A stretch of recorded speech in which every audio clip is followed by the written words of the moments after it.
What's the worst business idea you've seen someone try to execute? An old, local pub legend, friend of mine won for £100,000-ish, around $500,000 at the time, on the lottery. So, he decides to buy 2 tanning salons opposite each other, thinking that he had an instant monopoly. But the problem came when he started getting them to compete with one another. The managers at each salon began a pricing war, and he was broke in 6 months. Can't believe no one mentioned that guy who went on Shark Tank to pitch a Bluetooth earpiece that you got surgically implanted in your ear canal that you charged by sticking a needle in your ear while you slept. Somebody thought it would be a good idea to open a dance club in my northern Canadian city with a dress code. 90% of the population is tradesmen and miners who only own Carhartts and Hi-Vis. Needless to say, it shut down within 6 months. In high school, a guy I knew tried to sell pirated copies of Adobe programs. How did he obtain the pirated copies?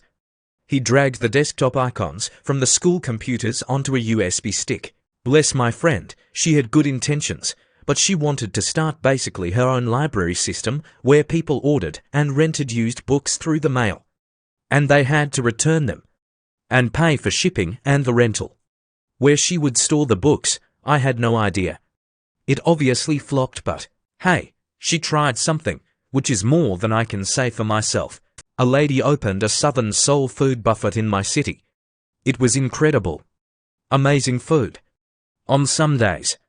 It was a buffet with a rotating menu depending on the day of the week, and those days were not equal. So what happened was people would go on an off day, be unimpressed, not come back, or come on one of the better days, love it, come back on an off day, then never come back. I was so disappointed. I would donate towards reopening that restaurant, but with only the optimal menu, every day. That woman has serious culinary talent. In my college town, there was a cereal restaurant. Why make a bowl of cereal at home when you can pay $5 for someone else to do it? Not surprisingly, it closed soon after opening. We have a small-time theme park in my state called Evermore, and they thought it would be a good idea to try and sue Taylor Swift over her album of the same name. There was a bar that opened up in my city, and their entrance was hidden. They did a news story, and they refused to tell the paper where it was actually located. To everyone's complete surprise, they only stayed open for a couple of weeks. In my country, there was a guy who used to sell wood. The problem was he did not have any of it. So he would ask for payment and then not give the product afterwards, hoping that procrastination and time will make the problem go away. He did for years in jail. My schoolmate at high school wanted to be a club manager. He organized a concert where he invited famous foreign band to the local club. He paid so much money for them just to ride their expenses at the bar. In the end, like 20 people showed up. Half of them were his friends. Fortunately, he had a very rich dad, so he paid for that and life went on. The dude started selling art next day. No need to say he failed miserably again. Father-in-law drove 18 hours down to Florida to catch shrimp, filled his tiny car with tons of the shrimp and drove back.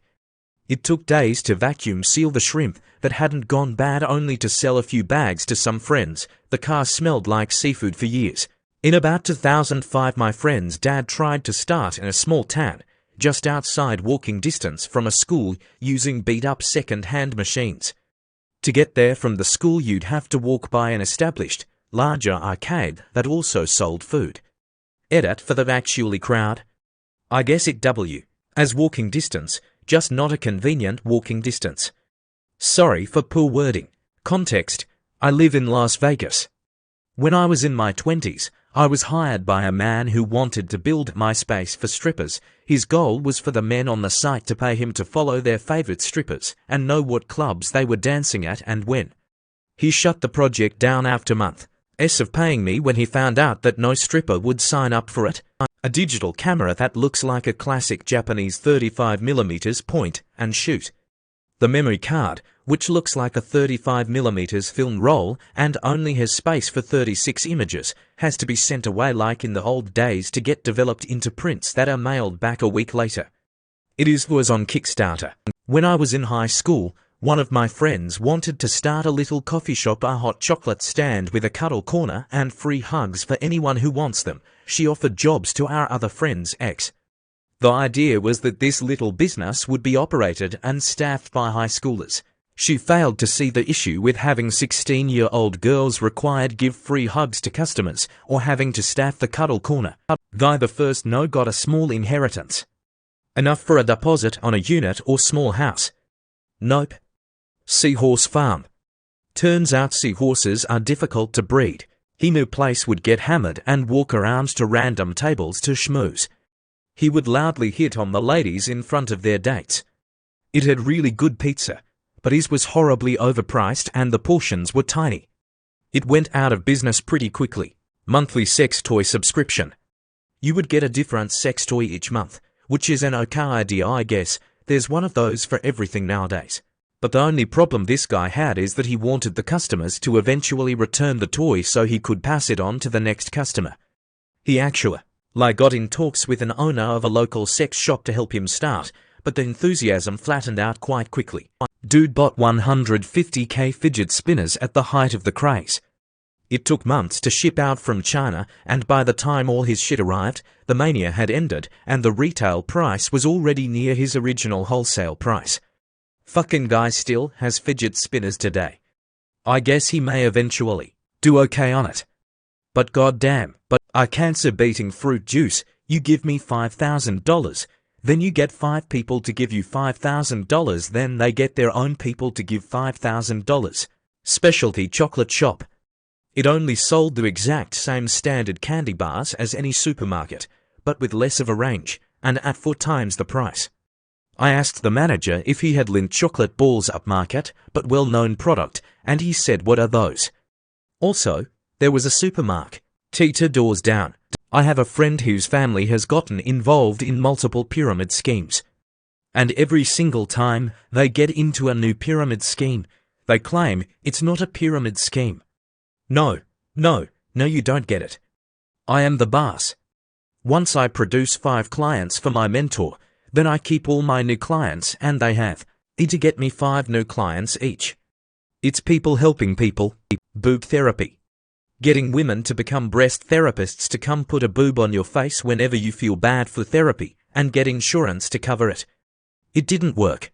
With weight loss.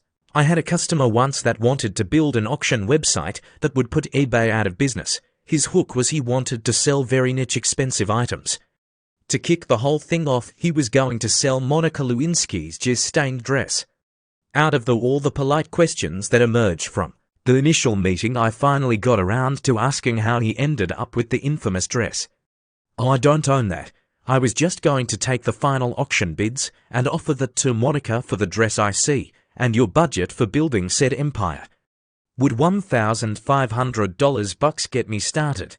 That crazy expensive juicer from several years ago that used proprietary juice packets. You could just poke a hole in the packet and hand squeeze the juice for free to save a few $100s. Edit. Does anyone have that Reddit relationship advice thread? The one where the girlfriend is questioning her boyfriend's intelligence after his great business idea. Soup delivered to people's houses via pipes. Tanning salon in Bangkok, Thailand. Thais idealize snowy white skin and go to huge lengths to avoid the sun on their skin. They've never gotten used to seeing Western women baking in bikinis on beaches. I had a client apply for a $3 million SBA loan to buy a treehouse building franchise. I asked him why he wouldn't just build the treehouses and save the $3 million. He said he'd never considered that. MoviePass. I gotta say the idea itself wasn't bad. Just horrible execution. I volunteered at the start of COVID for a charity shop. They sold clothes. We got a lot of great merch in, but we had limited space. I suggested that we cycle the stock by seasons. As in, summer clothes got put out straight away, but sellable winter clothes got put upstairs to be sold in winter. The manager did not like this idea. Except that 90% of the stock was winter, where that spark joy thing really hit home. So our entire shop was filled with woolly sweaters and Ugg boots in May. Suffice to say, they went out of business, throwing blockchain at literally everything and hope that investors give you money before they catch on to your BS. Opening up a 2000 sq ft calendar store in a mall, I remember walking by that store 10 years ago as a teenager and feeling bad for the owner for the lack business sense. So many reasons why that business would fail fast. It turned into a sharper image 6 months later. Not like they did much bet, although. But who's buying more than $110.99 puppy calendars in a year?